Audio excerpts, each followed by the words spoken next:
हरे कृष्णा कृष्ण कृष्ण हरे हरे, हरे राम राम राम हरे हरे। मित्रों, जैसे कि आप प्रतिदिन श्रीमद् भगवद गीता यथास्वरूप पढ़ते अथवा देखते हैं, उसी को हम कंटिन्यू करते हैं। बंधु आत्मा आत्मजन्तस्य येन आत्मा एव आत्मना जिते, आत्मन अनात्मन तु शत्रुत्वे वर्तेत ते आत्मा एव शत्रुवत। अर्थात भगवान श्री कृष्ण कहते हैं, जिससे मन को जीत लिया जाए, जिसने मन को जीत लिया है, उसके लिए मन सर्वश्रेष्ठ मित्र है, किंतु जो ऐसा नहीं कर पाया, उसके लिए मन सबसे बड़ा शत्रु बना रहेगा। अर्थात अष्टांग योग के अभ्यास का प्रयोजन मन को बस में करना है, जिससे मानवीय लक्ष्य प्राप्त करने में वह मित्र बना रहे।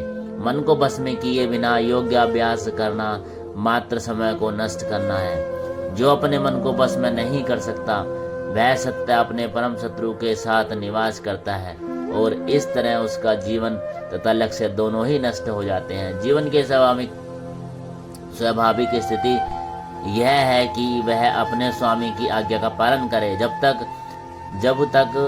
तक मन में अभिजित शत्रु बना रहता है, तब तक मनुष्य को काम, क्रोध, लोभ, मोह आदि की आज्ञाओं का पालन करना होता है। किंतु जब मन पर विजय प्राप्त हो जाती है, तो मनुष्य इच्छा अनुसार उस भगवान की आज्ञा का पालन करना है, जो सबों के हृदय में परमात्मा स्वरूप स्थित है। वास्तविक योग्याभास हृदय के भीतर परमात्मा से भेंट करना तथा उसकी आज्ञा का पालन करना है। जो व्यक्ति साक्षात कृष्ण भावनामृत स्वीकार करते हैं, वह भगवान की आज्ञा के प्रति स्वतः समर्पित हो जाता है। जितात्मन प्रशांतस्य परमात्मा समाहित शीतोष्ण सुखदय खेसुत माना पयान। अर्थात जिसने मन को जीत लिया है, उसने पहले ही परमात्मा को प्राप्त कर लिया है, क्योंकि उसने शांति प्राप्त कर ली है। ऐसे पुरुष के लिए दुख सुख, सर्दी गर्मी एवं मान अपमान एक से हैं। अर्थात वस्तुतः प्रत्येक जीव उस भगवान की आज्ञा का पालन करने के निमित्त आया है, जो जन जन के हृदयों में परमात्मा स्वरूप में स्थित है। जब मन विरंगा माया द्वारा विपथ कर दिया जाता है, तब मनुष्य भौतिक कार्यकलापों में उलझ जाता है। अतः जो ही मन किसी योग्य पद्धति द्वारा बस में आ जाता है, त्यों ही मनुष्य को लक्ष्य पर पहुंचा हुआ मान लिया जाना चाहिए। मनुष्य को भगवद आज्ञा का पालन करना चाहिए। जब मनुष्य का मन पराग प्रकृति में स्थिर हो जाता है, तो जीवात्मा के समक्ष भगवद आज्ञा पालन करने के अतिरिक्त कोई विकल्प नहीं रह जाता। मन को किसी न किसी उच्च आदेश को मानकर उसका पालन करना होता है। मन को बस में करने से स्वतः ही परमात्मा के आदेश का पालन होता है, क्योंकि कृष्ण भावनान्वित होते ही यह दिव्य स्थिति प्राप्त हो जाती है। अतः भगवत संसार के द्वंद्व तथा यथा सुख दुख, सर्दी गर्मी आदि से प्रभावित रहता है। यह अवस्था व्यवहारिक समाधि या परमात्मा में तलीनता है। ज्ञान विज्ञान तृप्त आत्मा कूट स्थित विजित इंद्रिय युक्ते उच्यते योगी समलोष्ट्र असम कांचन। वह व्यक्ति आत्म साक्षात्कार को प्राप्त तथा योगी कहलाता है, जो अपने अर्जित ज्ञान तथा अनुभूति से पूर्णतः संतुष्ट रहता है। ऐसा व्यक्ति अध्यात्म को प्राप्त तथा जितेंद्रिय कहलाता है। वह सभी वस्तुओं को, चाहे वह कंकड़ हो या पत्थर हो या कि सोना, एक समान देखता है। अर्थात परम सत्य की अनुभूति के बिना कोरा ज्ञान व्यर्थ होता है। भक्ति रमा रसामृत सिंधु में कहा गया है, अतः श्री कृष्ण अमादि न भवेत गृहाभिनेन्द्रिय शुभोन्मुखे ही जिहादो स्वयमेव स्फुरति। यदि कोई भी व्यक्ति अपनी दूषित इंद्रियों के द्वारा श्री कृष्ण के नाम, रूप, गुण तथा उनकी लीलाओं की दिव्य प्रकृति को नहीं समझ सकता, भगवान की दिव्य सेवा में पूरित होने पर ही कोई उनके दिव्य नाम, गुण, रूप तथा लीलाओं को समझ सकता है। यह भगवद गीता कृष्ण भावनामृत का विज्ञान है। मात्र संसारी विद्वान से कोई कृष्ण भावनावित नहीं हो सकता। उसे विशुद्ध चेतना वाले व्यक्ति का सानिध्य प्राप्त होने का सौभाग्य मिलना चाहिए। कृष्ण भावनाविद व्यक्ति को भगवत कृपा से ज्ञान की अनुभूति होती है, क्योंकि वह विशुद्ध भक्ति से तृप्त रहता है। अनुभूत ज्ञान से वह पूर्ण बनता है। आध्यात्मिक ज्ञान से मनुष्य अपने संकल्पों को दृढ़ कर सकता है, किंतु मात्र शैक्षिक ज्ञान से वह बाह्य विरोधाभासों द्वारा मोहित और भ्रमित होता रहता है। केवल अनुभवी आत्मा ही आत्म संयमी होता है, क्योंकि वह कृष्ण की शरण में जा चुका होता है। वह दिव्य होता है, क्योंकि उसे संसारी विद्युता से कुछ लेना देना नहीं रहता। उसके लिए संसारी विद्युता तथा मनोधर्म, जो अन्य के लिए स्वर्ण के समान उत्तम होते हैं, कंकड़ों या पत्थरों से अधिक नहीं होते।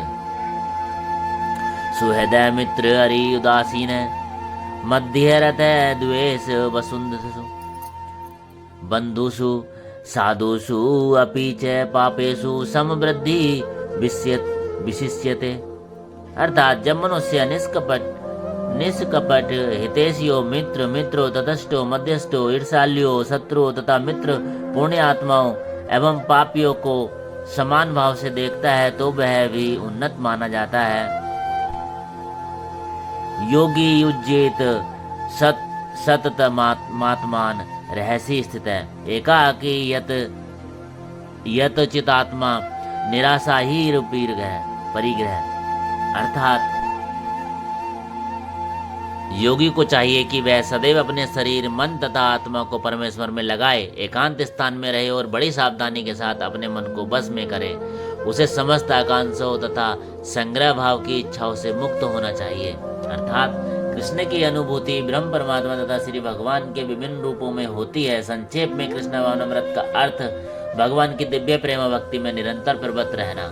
किंतु जो लोग निराकार ब्रह्म अथवा अंतर्यामी परमात्मा के प्रति आसक्त होते हैं, वे भी आंशिक रूप से कृष्ण भावनाविद हैं, क्योंकि निराकार ब्रह्म कृष्ण की आध्यात्मिक किरण है और परमात्मा कृष्ण का सर्वव्यापी आंशिक विस्तार होता है। इस प्रकार निर्विशेषवादी तथा ध्यान योगी की अपरोक्ष रूप में कृष्ण भावनाविद होते हैं।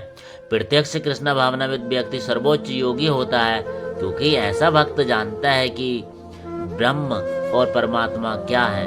उसका परम सत्य विषय ज्ञान पूर्ण होता है, जबकि निर्विशेषवादी तथा ध्यान योगी अपूर्ण रूप से कृष्ण भावनाविद होते हैं। इतने पर ही इन सबों को अपने अपने कार्यों में निरंतर लगे रहने का आदेश दिया जाता है, जिससे वे देर सवेर परम सिद्धि प्राप्त कर सके। योगी का पहला कर्तव्य है कि वह कृष्ण पर अपना ध्यान सदैव एकाग्र रखे। उसे सदैव कृष्ण का चिंतन करना चाहिए और एक क्षण के लिए भी उन्हें नहीं भुलाना चाहिए।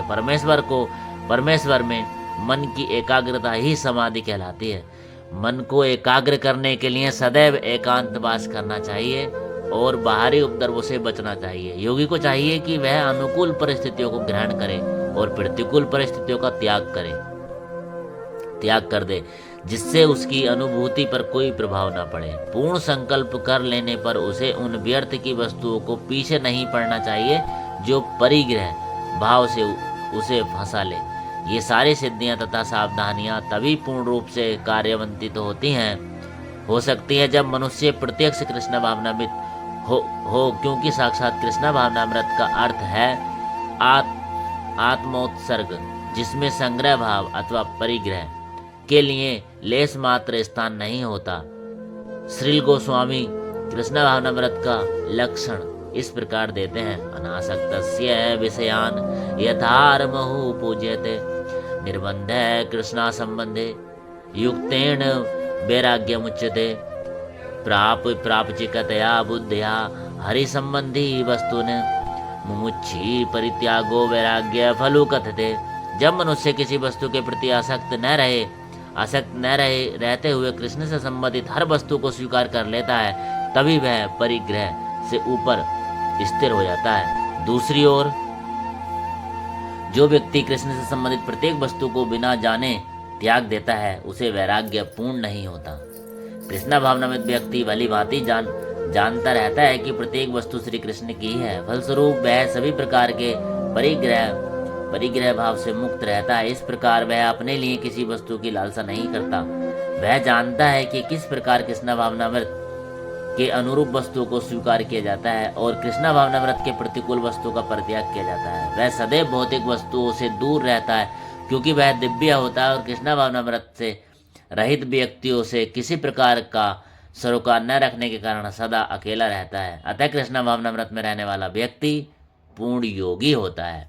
शेष चर्चा आगे।